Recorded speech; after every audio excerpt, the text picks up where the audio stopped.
All right. How was lunch? Good. I really enjoyed that morning lesson with you guys. You had such great questions. Thank you so much for engaging in these ideas.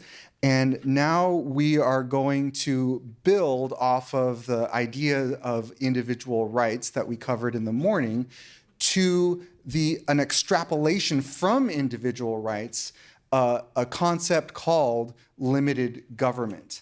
And this is another pillar of what has been thought of as Americanism, because it's considered to be a pillar of the founding civics of America. And so we are going to do largely the same thing that we did in the morning, where I'll present the theory in this lecture. Once again, we'll hear some applications, like interesting contemporary applications of this theory, and we're going to do some more interactive writing and reading engagement as a group. And another thing that we're going to do is we're going to have some discussion. So you saw us do a panel on individual rights, and what we were trying to do is not only share our perspectives on individual rights, but also model how to communicate ideas with other people, including ideas that you might disagree about, because we don't expect everyone to agree. We ourselves don't agree on everything. And so what will be great is to, especially with these questions of, because there's lots of different opinions about what is the proper role of government and should there be extensions of the role of government. And so you guys are going to have your own panel discussions to talk about this. And what we tried to do is model how to have those kinds of friendly, civil discussions with differences of opinion, so that really you're just trying to learn from each other and not necessarily needing to have to win. And so that's something to think about as we introduce this idea of limited government to you, is like, okay, think about what is your perspective on this? Like, how do you maybe disagree with some of the thinkers that I'll be citing up here? How would you apply it to certain specific policy questions that are relevant in today's world? And how might you articulate it to someone else in a panel discussion? All right. So first, I wanted to again build off of where we left off in the last lesson, related to the Declaration of Independence, because again, the Declaration of Independence was kind of the classic statement of Americanism and of individual rights, and but not only of individual rights, but also of limited government. And so there's this great quote by Ayn Rand from an essay. Oops, I'm getting some feedback. An essay called "The Nature of Government." Let's see if I get feedback over here. And in this essay, she writes, "The nature of the laws proper to a free society and the source of its government authority are both to be derived from the nature and purpose of a proper government." So you could kind of think of, like, if you were to do a keyword outline of that sentence, like which keywords you might pick. But basically what she's saying is that in order to know how a government should be constituted, you need to know the point of a government. Why do we even have a government? How a table is constituted is based on what's the point of a table. Like, does a table need a steering wheel? No, because that's not what it's for. And And so similarly, we need to think about like, what's the point of a government to know how a government should be constituted? Then she says, the basic principle of both is indicated in the Declaration of Independence. To secure, and then here she quotes the Declaration of Independence. To secure these individual rights, governments are instituted among men, deriving their just powers from the consent of the governed. So again, the Declaration of Independence was a policy document. It wasn't just a philosophical document. Like I called it a breakup letter with the British Empire. You might even call it a pink slip. A pink slip is what an employer gives to an employee that they fire, because the theory of government that they had, that the founders had, was that the King of England was not their boss, was not their master. The King of England was their servant, was their agent, was their employee. And they had a right to fire that employee. And that's what the Declaration of Independence was. It was, you're fired to the King of Britain. And so what the Declaration of Independence is doing there is that it was presenting the theory according to which they believed that they had the right to do that they had the right to fire the British Empire. And so the theory is that the whole point, the whole reason why human beings create governments in the first place is to secure rights. That's the theory, is that the whole point is to secure rights of the individuals. And the government gets its powers from the consent of the governed. So that's another phrase that you'll hear a lot in civics discussions, is this notion of the consent of the governed. And that's basically the notion that really what we each have the right to protect our rights. And we can delegate that protection to someone else. So for example, if you wanted to hire a security guard to protect your store, you're free to do that. It's your store. You have a right to defend your store. You could do it personally if you wanted to, or you could hire someone else to do it for you. And then the security guard has been delegated the right, the power, that you've given him permission to protect your store. If you wanted to fire the security guard, you can. Like, the security guard doesn't then have some kind of claim on your store that, like, I own this job and I should be able to, like, protect your store indefinitely, because it's your store. And that's basically the same theory that John Locke presented, and that the founders accepted and encoded into the Declaration of Independence and into the Constitution and the Bill of Rights, the governmental structure that they created when they separated from the British Empire. And so then Ayn Rand extrapolates from that. Since the protection of individual rights is the only proper purpose of a government, it is the only proper subject of legislation. All laws must be based on individual rights and aimed at their protection. So this is where we get this notion of limited government, is that the purpose of government is just to protect rights, and so anything that goes beyond protecting rights is outside of the proper scope of government. So it would be like if you hired a security guard, and the security guard started doing other things besides protecting your store, and that's not what you hired him to do. And so it's similar.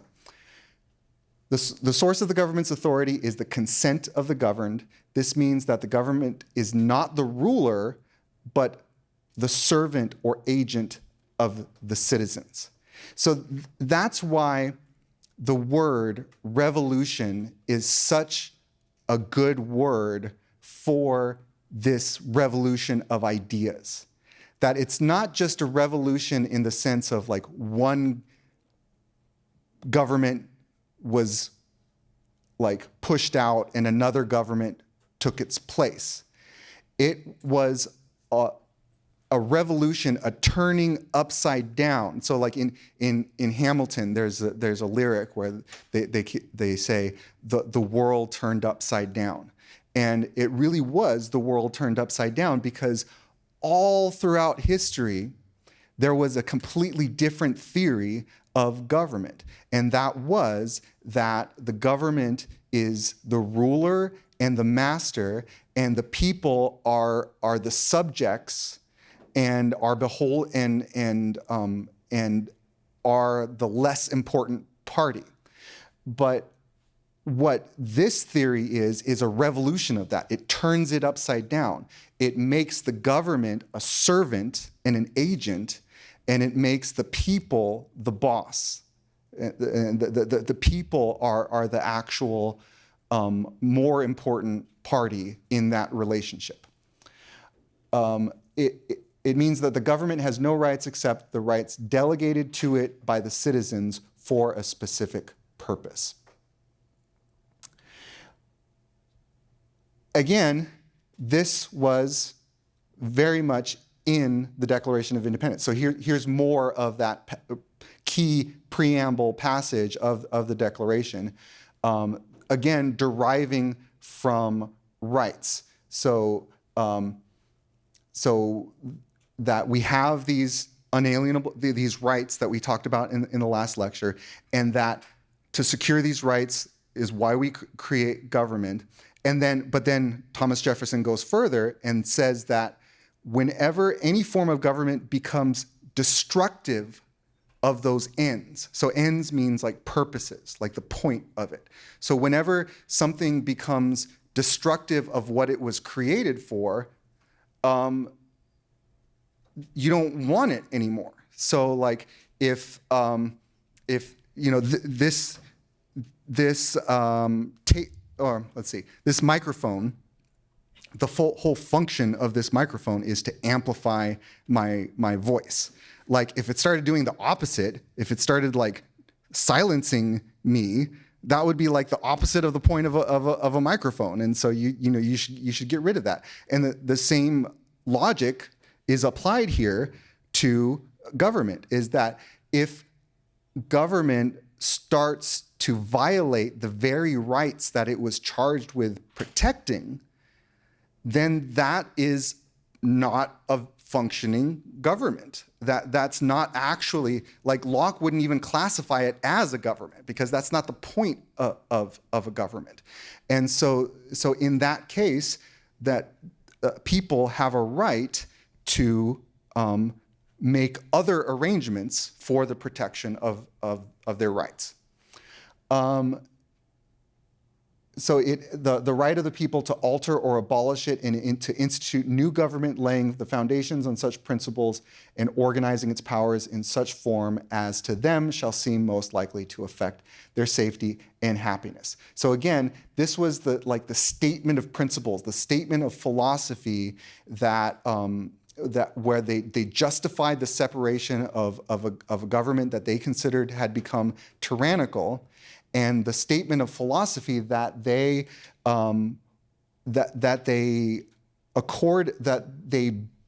created the new government according to. So this was the theory of the new government that they created, and it was a revolution. Like it wasn't just a revolution in America, like it was a worldwide revolution, because it really was the first time that a government was instituted based on that theory. And again, Thomas Jefferson didn't come up with all of this himself.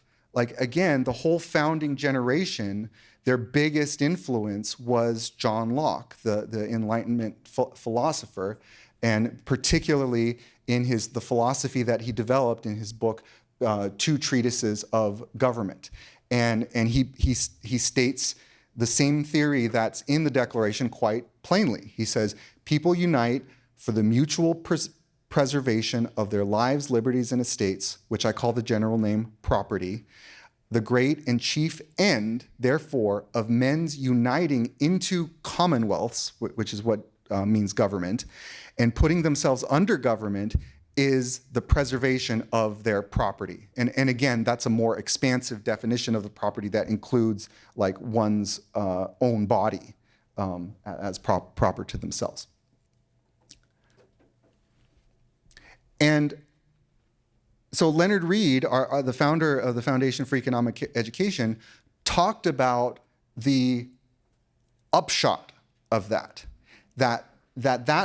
philosophy not only was encoded in the Declaration of Independence, and it not only motivated the American Revolutionary War and the separation from the independence from Britain, but it also informed the Constitution of the new government of this new country. And Leonard Read, in The Essence of Americanism, wrote, "The Constitution and the Bill of Rights more severely limited government than government had ever before been limited in the history of the world." Because that's what the Constitution and the Bill of Rights was for. Later, Ayn Rand says, "Today, when a concentrated effort is made to obliterate this point, it cannot be repeated too often that the Constitution is a limitation on the government, not on private individuals. That it does not prescribe the conduct of private individuals, only the conduct of the government.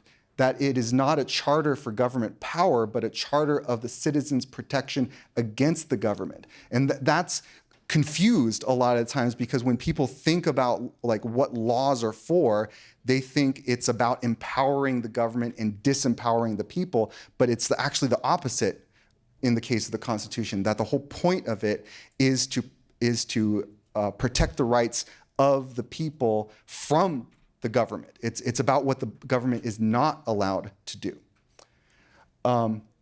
Okay, so then going back to the upshot of limiting government, Leonard Read says that with that really severe limitation of government in America, there were benefits that flowed from that. Number one, there wasn't a single person who turned to the government for security, welfare, or prosperity, because government was so limited that it had nothing on hand to dispense. It just didn't have anything to give, so people didn't go to it for handouts, go to it for favors. Nor did it then have the power to take from some that it might give to others. To what or whom do people turn if they cannot turn to government for security, welfare, or prosperity? They turn where they should turn, to themselves. As a result of this discipline founded on the concept that the creator, not the state, is the endower of man's rights, we developed in this country on an unprecedented scale a quality of character that Ralph Waldo Emerson referred to as self-reliance. All over the world, the American people gained the reputation of being self-reliant.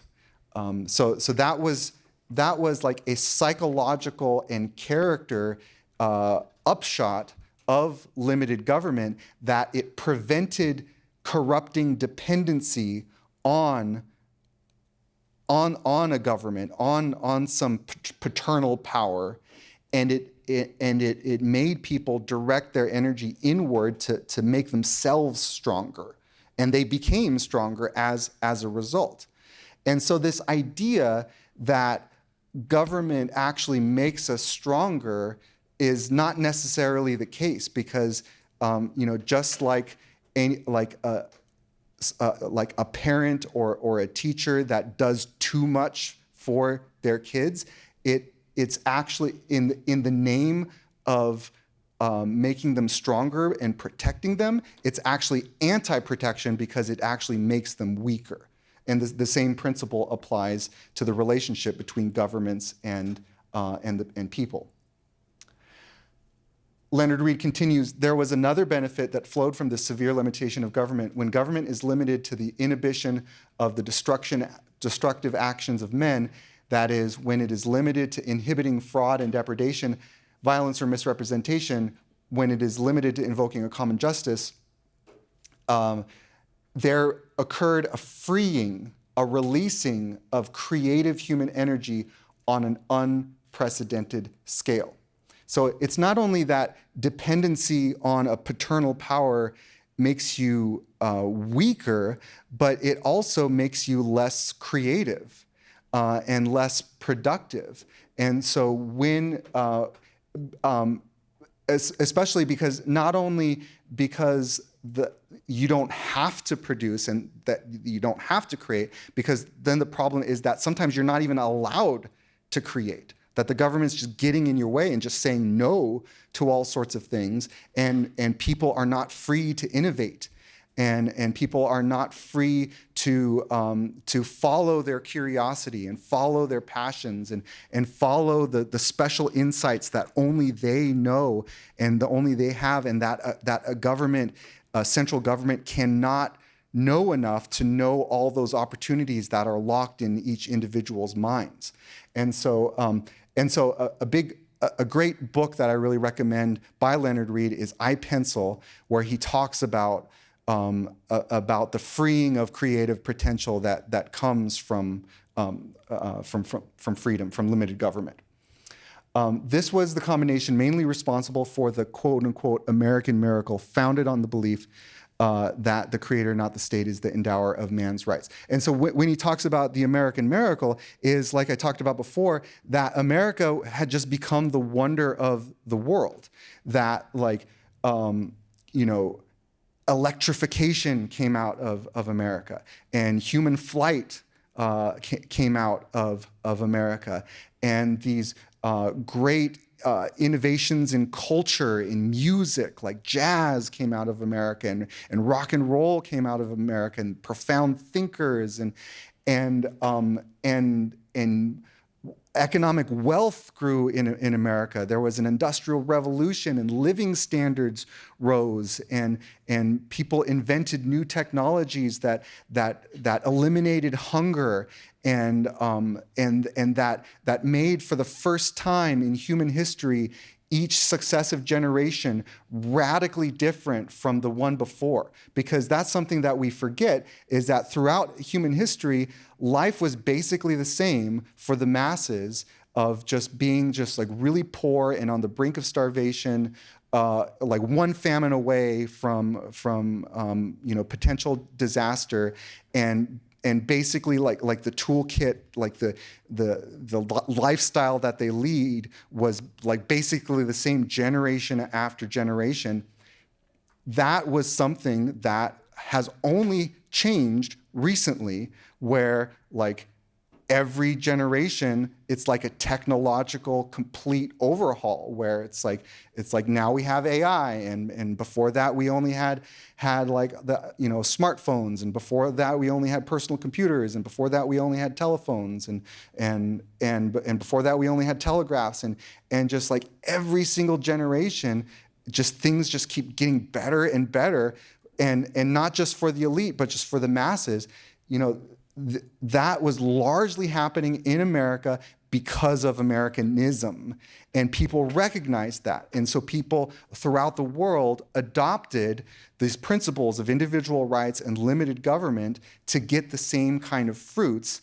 And that's why this modern pattern of progress has spread throughout the world, and not just in America. And So I'll leave you with some thoughts that Ayn Rand and Frederick Bastiat, another great founder of the freedom philosophy, talked about, is that it's not only that the problem that lately there's been what Ayn Rand has called the ultimate inversion,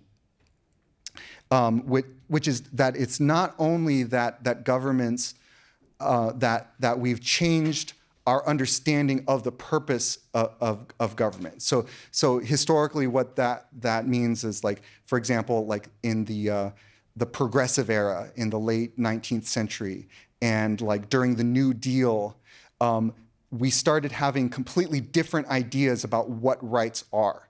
So like all those like different alternative approaches of rights. So for example, like Franklin Roosevelt in the New Deal, he had these famous 4 freedoms, and there were rights of things like 3 square meals a day, and things that were completely counter to the previous version of rights, because in order to finance this huge expansion of the welfare state, that you needed to like deprive other people of rights by taxing them more heavily, by regulating them more heavily so that they can't do what they want with their person and property. And all in, so Rand called it the ultimate inversion. Bastiat called it the law perverted, where it's not only like the government doing a bad job of what it was set up for, but it's destroying the very purpose that it was set up for. That it's attacking the rights that it was set up to protect, and that instead of facilitating harmony by protecting rights, that it's actually facilitating discord, because Bastiat has this great term called legal plunder. So he talks about like illegal plunder versus legal plunder. So illegal plunder we're all familiar with. That's just crime. It's just like a mugger on the street, and that's one thing. But then what Bastiat says starts to happen when we have these twisted ideas of the nature of government is that people start to that the government actually starts to commit crime itself, and actually invites people to use the government to commit crimes against each other. And so then the government becomes like a facilitator of crime, and so that instead of people voluntarily cooperating and creating, the government is inviting people to basically mug each other through the medium of the government, and so it's just setting people at odds and in conflict with each other. And again, that's from a complete inversion of the notion of what the government is set up to do in the first place. So thank you.